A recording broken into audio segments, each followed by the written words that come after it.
Today we'll be talking about the revival of toll gates and we want to know, do you support it?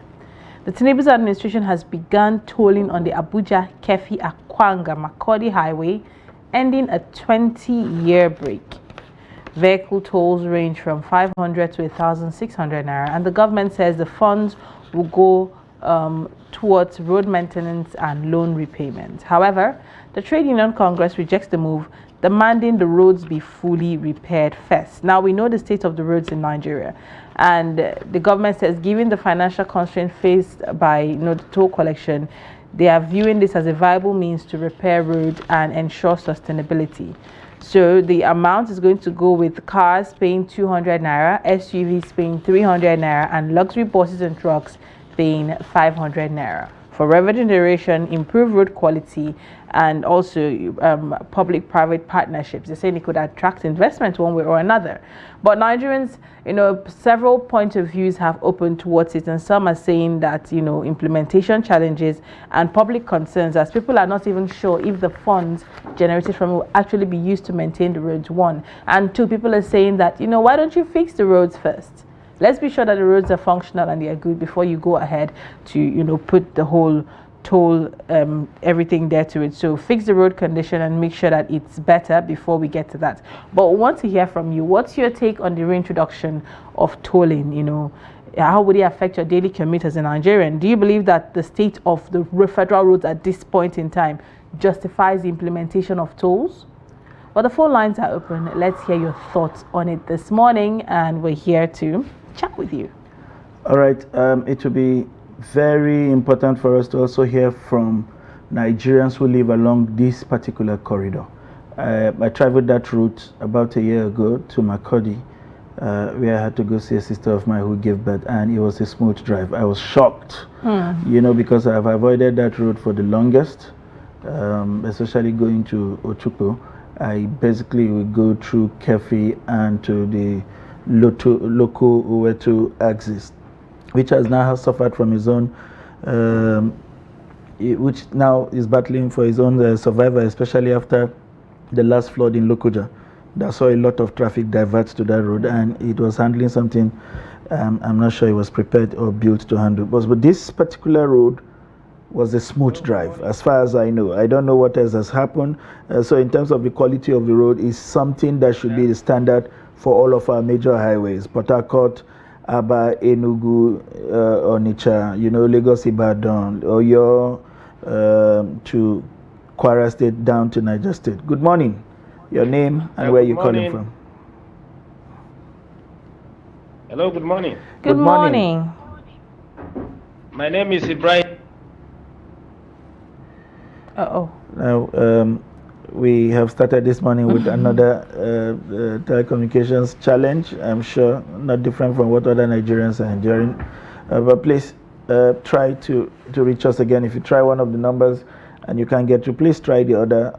If you can, take the pain to send us messages. You can be sure we'll read them out here. So we were talking about the quality of the roads. The NSC was right to say the roads have to be fixed before you talk about toll.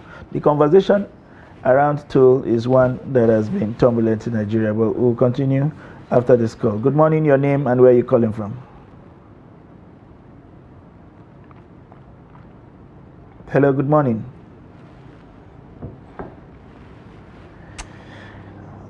Hello, good morning.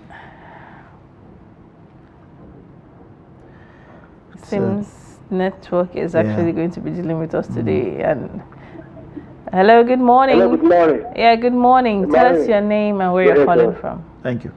My name is AY. I'm calling from Ondo State. We didn't get your name, please, but go ahead. AY. AY. Okay. Yeah. AY, go ahead. What's your take on our topic this morning? My contribution about the of toll. If Mr. A is planning how Nigeria is to be good, and Mr. B is planning how Nigeria to be bad, the best solution is that we should know how to carry Mr. B away so that Nigeria will be good. If we can follow how Ghana did before Ghana to become a Ghana now, Because in our society now, in our country, we have a bad leader. If we can do that, that one bring a toll gate or collect it, that one not be the solution. Because if Mr. A is planning how Nigeria will be great, and Mr. B is planning how it will be bad, so that even that one it will not solve the problem. That's my contribution this morning. Thank you very much, Mr. AY, for airing your perspective. We would like to keep this conversation as professional as possible. The idea of a toll gate is not Nigerian, it's universal. In my recent trip to the US, right inside Washington, D.C., there are roads that are tolled, that are shorter to your destination, and those ones that are long, that are freer. The question is option, but the availabilities are there. So let us limit our conversations to whether or not these are desirable, and if we must go this part, what else we need to do. You can't tow a bad road, definitely, which is what the NLC is saying. Good morning. Your name and where you're calling from. Good morning.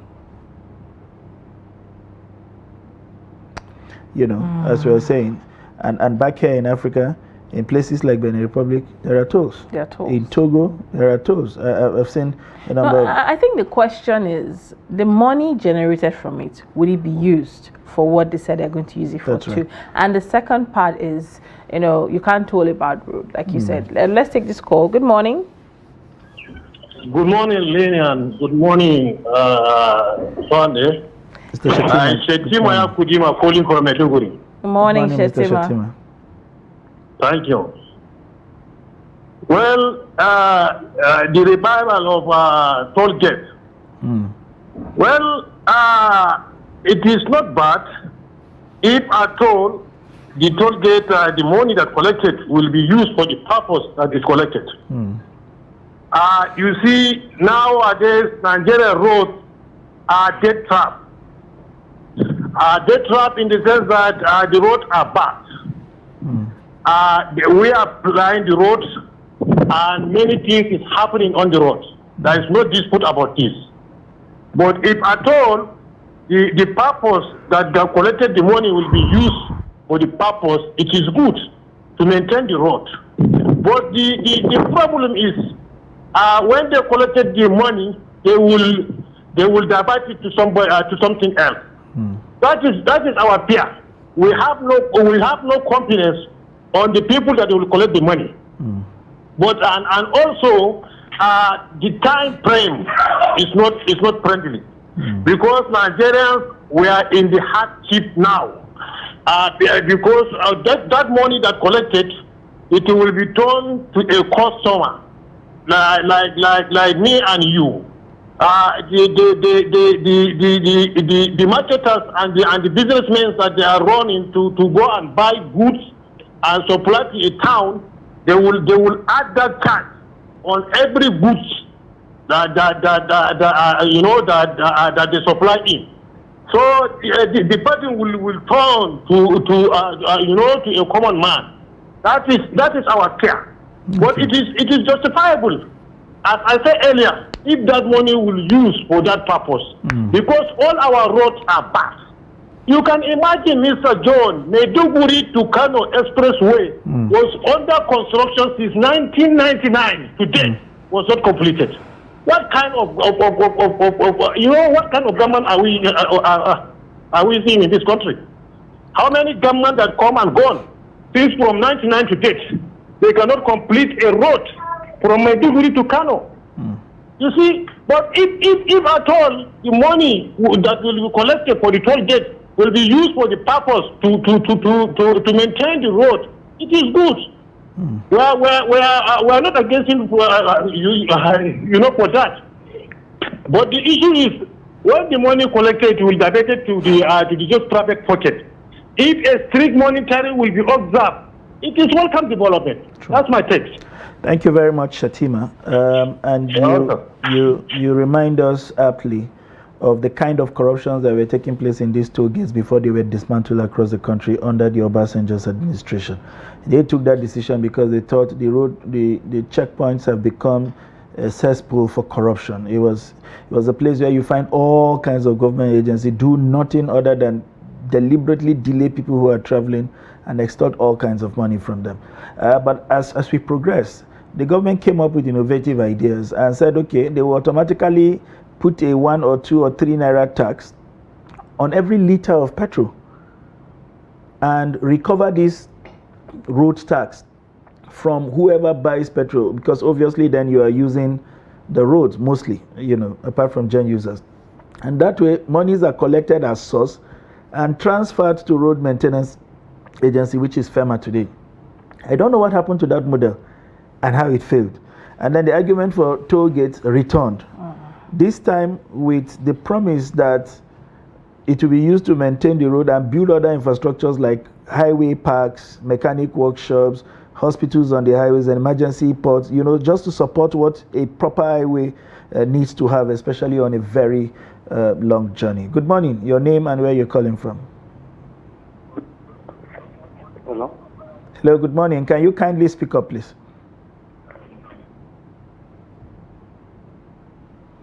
If you can hear me, can you kindly speak up? Put off your TV set and speak to us directly. I think we lost that caller. Hello, good morning. All right. So those were the arguments that now heralded the need to return this. Because if you travel highways, like I did one from London to Scotland, and after a certain kilometers, you find this huge parking facility where people who have been traveling longer can stop, get a nap, even wash, get restaurants. There are supermarkets on the highways. Then there are intervals for people who smoke, who can't smoke in the public bus, who come down, get fresh air, smoke. There are motels, to ease off. There are mechanic workshops, standardized mechanic workshops in those places. Then there are emergency medical services. They are there at standard intervals. If it's on this side of the road, you will find flyovers coming this way. If it's on the other side of the express, it's the same thing. And that's where you find those tolls. And these tolls are electronic tolls. So if you don't get stickers that open up the badge automatically, you just can't drive into the toll axis. I hope we can imitate all of those. Good morning. Your name and where you're calling from? Hello, good morning. My name is Peter. I'm calling from Jalingo, Taraba State. Mr. Peter from Jalingo, can you kindly speak up a bit so that we can get better audio quality? Okay. Thank you. Okay, so my take on this is that, in Nigeria, we don't lack policies. What we lack is follow-up, and we don't lack policies in Nigeria. And when government want to present this thing, they present it to us very nicely, how it's done in some countries and the rest. But do it here, corruption will kill it. We have to get for here in Nigeria. What ends it? Even this one they are talking about, if it comes, the money is still going to private pockets. Let Nigeria kill corruption. If we have excellent policies, we don't lack. But corruption kills everyone, and the governments, they can't. If we don't keep corruption, I don't think all these things will work. Governments should keep corruption and bring good policies that will work, because it's still the government agencies that also eat the money. They should fix the road. They should fix the road, because you don't throw on a bad road. You fix the road, you throw. The toll gate has been here before. People pay, people comply. So they would like to present it to us very nicely, and all those things, both hospital and the rest of them. Start it here. Just give the administration to them and see how. All right, Mr. Peter, do you mind if I ask you a question, please? Ask me. Yeah, we are talking about killing corruption at the toll gate, and like you rightly alluded, the toll gates were there before and Nigerians were complying. What do you think we need to do differently with this new experiment? Is it about the people collecting the money? Do we completely transition to e-payment so that you have stickers? If you're a regular passer that just gets to that point, it scans, take away whatever toll it needs, and then you move on. What do you think we can do really to make sure that all the funds coming from there are captured and more importantly applied? One thing is that, for me, government should put the policy of that if they should deal with the agencies that any person they found wanting, they should deal with him to show example to the rest. Even you do e-collection, anyone you do, if the money, if government deal with people that take the money to their own pocket, nothing will happen. We are here in this country when a Accountant General 100 and something billion, where is he? Where is the money?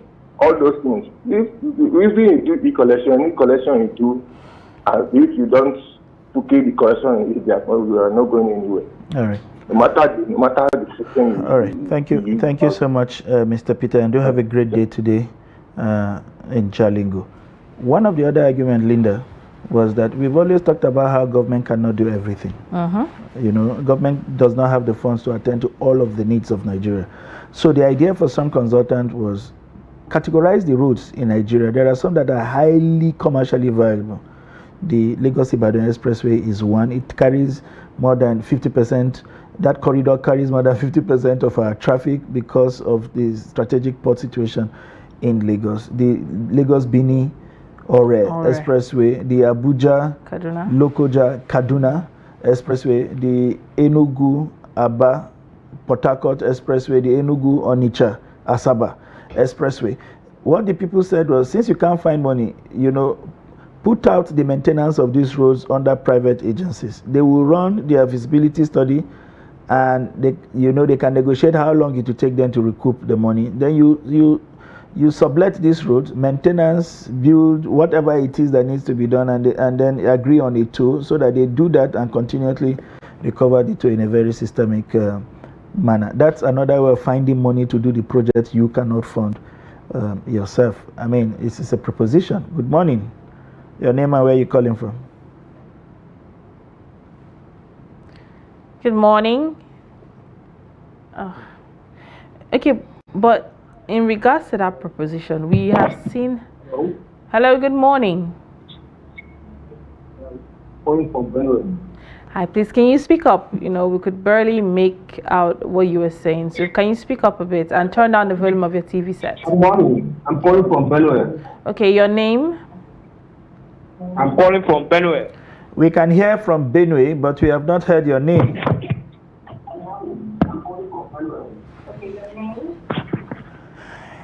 I'm sorry, you may have to call us back so that we can have a clear trunk, you know, to harvest your thoughts on this issue. So, you were saying something? We've seen how it runs in Nigeria when private individuals take over things. There's a case of even the corruption still plays out, over taxation and overbilling of people on that road.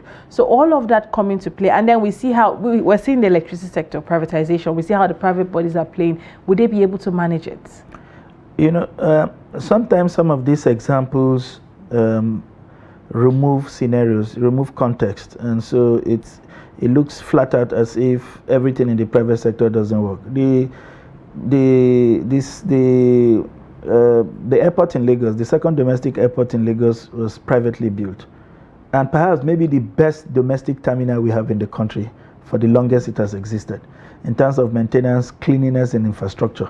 There's nothing the government is maintaining that has come close, even though it is not all of the segment of that airport that had even been put into use because of approvals and all of that. So that's another case in point. Let's take this call. Good morning. Tell us your name and where you're calling from. Hello, good morning. Like we did appealed at the beginning, we understand that there is this general challenge across the country with drop calls in the last 1 week. Do well to also use our WhatsApp channels. Type out your thoughts and we'll have them read out in this place. You could see another example of the Lagos State is the Ikoyi Lekki Bridge. It's tolled. It saves you a lot of time going through the longer route, which is an alternative, by the way, which is another condition for having two roads, is to provide alternative, especially within the city. You know, but sometimes when you think of the hassles of going around and the patry sum you have to pay, patry for some people, maybe big for other people. I mean, you take those routes, save yourself time, hit the other side of the divide, and continue straight to where you are going to. So there are several ways to look at this. If you look at telecoms. Hello, good morning. Good morning. Tell us your name and where you're calling from. My name is Adeyemo. Good morning, Mr. Ade. Yes, sir. Thank you. Please go ahead. Bring back the toll gate is good to Nigeria. It's part of security. If they bring back our toll gate, let there be security in that place again, so that it will help us again. And even motor park before we enter transport, if they can do that again, let there be security in park again, so that before enter the motor, let there be security. They should start they should know that they are king of this country, and they will know that this person that is traveling is okay with his journey. Even though it's going to the checking point, even though it's going to the toll gate, to start the motor, it will be very easier. So bring back toll gate is good with security again to Nigeria. Thank you, Mr. Adeyemo. You didn't tell us where you're calling from, but thank you very much nonetheless for your contribution. He's brought out another very important angle to it. Security. So if the roads are told at intervals and you have proper security network, it means whatever happens in between may have to get past the toll. And that way maybe they can coordinate a bit more and police the roads maybe better and response to emergencies even faster. That's in an ideal situation. As Shetima had said, you could have this toll back and they would just only be interested in collecting money and not providing all the ancillary services that we have imagined should come with a properly toll road. So we are giving examples of PPPs, or private participation. We are seeing what private equity has done in the telecom space, taking it from 400,000 lines to over 120 million lines. I'm not sure if we were dealing with Nitel up to this age, we'll be able to attain this level of growth. Let's take this call. Good morning. Hello, good morning. Good morning. Tell us your name and where you're calling from. This is Abdullah Abubakar calling from Footbasket State, Makurdi, Benue State. Good morning, Abdullah. Go ahead with your thoughts. Thank you. You see, the issue of this toll gate issue, we are just suffering ourselves. No matter what you do, they have already fixed it. You can imagine from Makurdi going to Abuja, you have 4 toll gates. A common man will be paying 500 naira for each of the toll gates. Just from moving from Makurdi to Abuja, you are paying 2,000 naira. Minus any other expenses that you meet on the road. Look at the road safety, you must pay. Look at the police, you must pay. All taking point from Makurdi to Latia is about 31 taking points. 31. There is no document. You can go to Makurdi or ask anybody. From Makurdi to Latia is 31 taking points minus the toll gate. All right, Abdullah, thank you so much. I'm not sure you had finished putting out your thoughts, but we stopped hearing you from the studio. But your point is really very clear and germane. And I think there is a marked difference between the toll gates and the checkpoints. The question now would be, I hope the checkpoints would go. Well, at least like Abdullah Shetima said, and you also said, if we have security agencies, maybe the checkpoint should just be a little bit closer to the toll gates. Thereby, you cannot say you missed out on a kidnapping case that happened or any danger that happens along the road. So let's have these roads and highways a lot more active, which is what you said earlier. With private bodies involved, that might just happen. But let's have these roads and the toll gates a lot more active for people to be able to, have access to. But we have a couple of WhatsApp messages which we're going to take at the moment. This is from Ibrahim Pocho from Kebbi, South Senatorial District. He said, good morning, Trust TV. Reviving toll is not my problem because the aim of toll gates is to generate more revenue. But the question is, who are the people that will be handling funds from the said toll gates? A valid question there, Ibrahim. All right, from Mohammed Bello from Misau in Bauchi. He said, good morning, lady and gentlemen. The issue of tax collection and the people's mistrust in the best use of it is a significant problem in Nigeria. In fact, Nigeria's tax to GDP ratio is one of the lowest in the world at 6% to GDP, and the country trails behind the minimum thresholds of taxation set by the World Bank for 15% of GDP. To improve tax collection, the government must prioritize transparency, accountability, efficiency in its tax administrative system, and which is absolutely correct. Let's take this one from Nandi Bete from Ogoja in Cross River State. He says the reintroduction of tolling will no doubt be an additional burden to the ordinary user. Just like the removal of fuel subsidy resulted in increased transportation fare, so also will the burden of payment at toll gate be passed on to passengers. The problem of this era is the multiple tariffs being paid by citizens. Let's hope that the proceeds from tolling will be free from corruption and rather channeled into the proper maintenance of the road, which is what everyone has called for. And passing it on to passengers is certain. That is certainly going to happen at the end of the day. But sometimes I have a problem with the over-exploitation of such things. Because why would a transportation go from 1,000 to 1,700 naira because of a 200 naira toll gate? Are you paying 200 or 700 naira? Because 1,700 from all the passengers in the car, that's like 5 people. You're getting quadruple of the amount at the end of the day for a 200 naira toll gate to be paying. So that still boils down to the exploitation and the attitude of Nigerians towards themselves. You won't blame the government for that. I think what Nigerians are saying in all that we have invested is that they are not completely against the idea of these toll gates. They are worried about what happens to the collection. They're worried about transparency. They're worried about accountability. And like one caller said, what happens to the other nefarious activity that happens behind the toll gate? Maybe what the government should be thinking now is a comprehensive system that not only takes care of tolling, but the comfort that you enjoy as you travel the entire corridor, from harassment, comfort of security, of emergency response. All of them should be a holistic package. It's not just about collecting money and allowing the people to struggle through those axes. And that's the much that we can take on this segment. Thank you very much for being part of it.